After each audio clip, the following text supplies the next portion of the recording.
Estudio a Gabriela Cuevas, que además de ser diputada en nuestro país, preside la Unión Interparlamentaria y que está, además de todo, por iniciar proyectos bien importantes. Ahorita vamos a platicar. Gaby, ¿cómo estás? Bienvenida. Muchas gracias, Paco. Gracias por, sobre todo, la oportunidad de rendir cuentas. Que está, de verdad es que está haciendo un trabajo. Usted ahora que le platiquemos no lo va a creer porque, bueno, Trump se anda peleando con el presidente de Irán. Ella ya se reunió con él y tuvieron, creo que además de todo, una plática bastante buena. Muy buena. La verdad es que, bueno, explicando un poco primero qué es la Unión Interparlamentaria, ¿no? La Unión Interparlamentaria, en términos muy coloquiales, es como la ONU, pero de legisladores. Sí. Y yo la presido a nivel mundial. Sí, es una gran cosa, es un gran honor para mí y para México. ¿Cómo llegamos? La organización tiene 130 años, apenas el domingo cumplió 130 años. Paco, soy la segunda mujer en 130 años en presidir en esta organización. Y la más joven. La más joven, sí. Y por elección. Tuve que hacer campaña y conseguir el voto de los países para poder ser presidenta. No es, digamos, ninguna concesión de alguien, no es rotatorio, no. Sí hay que ganar una elección. La ganamos en octubre del 2017 con el 80% de los votos. También fue un margen histórico. Y ahora la responsabilidad está ahí. ¿Por qué es importante, más allá de para mí este gran honor, por qué es importante para México? Sí. Mira, México tiene 80 embajadas, Paco. 80 en todo el mundo. Con algunas funcionan muy bien, otras a veces. Bueno, la Unión Interparlamentaria tiene 179 países miembros. Es decir, yo tengo contacto directo con más del doble de países que nuestras embajadas. Sí. Entonces, es muy importante porque tengo acceso a reuniones con jefes de Estado, con ministros, por supuesto con los presidentes de los parlamentos, con las delegaciones parlamentarias a la Unión Interparlamentaria. ¿Y esto qué es lo que genera?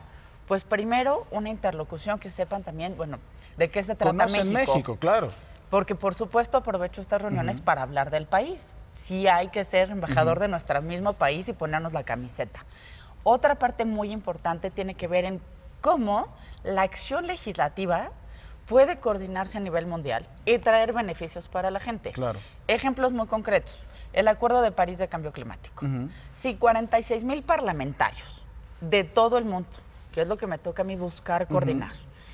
Podemos caminar en la misma dirección y decir, nos vamos a poner las pilas y a combatir el cambio climático, seguro algo pasa, porque hay muchos problemas de legislación, hay temas de incentivos fiscales, de subsidios, etcétera.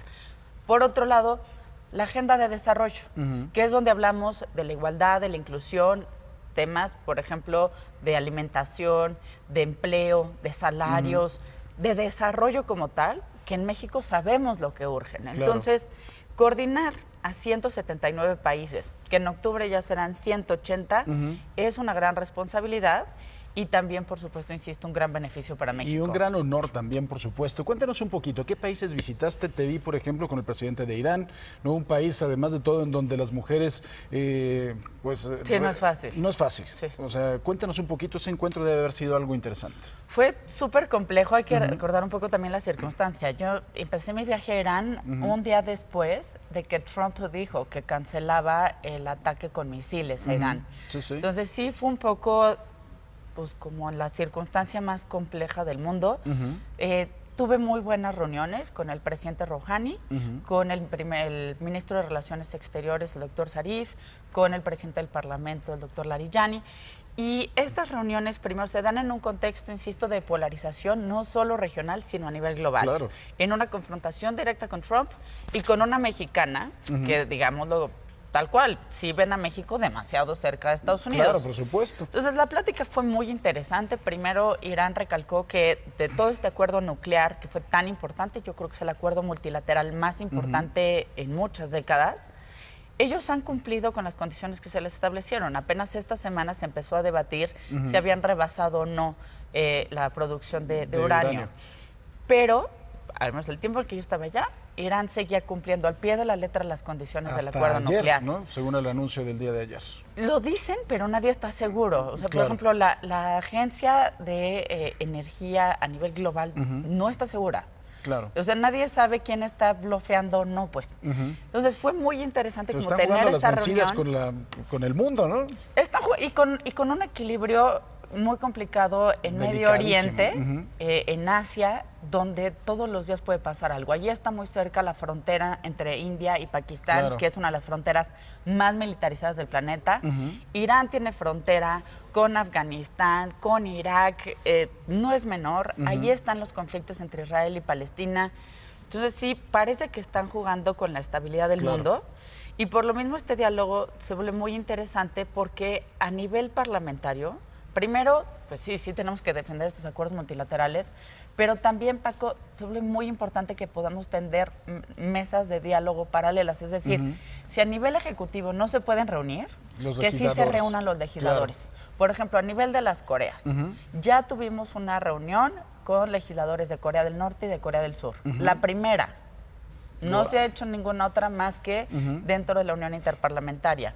Tenemos también reuniones donde estamos buscando acercar a países que ya sea que se encuentren en conflicto o que tienen un potencial conflicto, por ejemplo, cuando hay flujos de refugiados o migrantes, cuando hay una agenda humanitaria también que trabajar y que los legisladores deben ponerse a trabajar en ello. ¿A dónde más fuiste? ¿Con quién más te reuniste, Gaby? Pues mira, fue muy interesante. Empecé por Mongolia, donde tuvimos en Mongolia, después en Portugal, talleres para decirle a los legisladores cómo implementar la agenda de desarrollo. Es decir, qué leyes tienes que mover para que la gente tenga mejor acceso a la salud, a una vivienda digna. Que es una agenda de la ONU. Es la agenda de la ONU. Claro. Nosotros la implementamos tanto en lo legislativo, es decir, cómo cambiar leyes para que nadie esté excluido. Claro. Hay leyes que excluyen a mujeres, que excluyen a personas que no tienen seguridad social, que excluyen a aquellos que si no tienen un trabajo formal jamás van a poder tener una vivienda.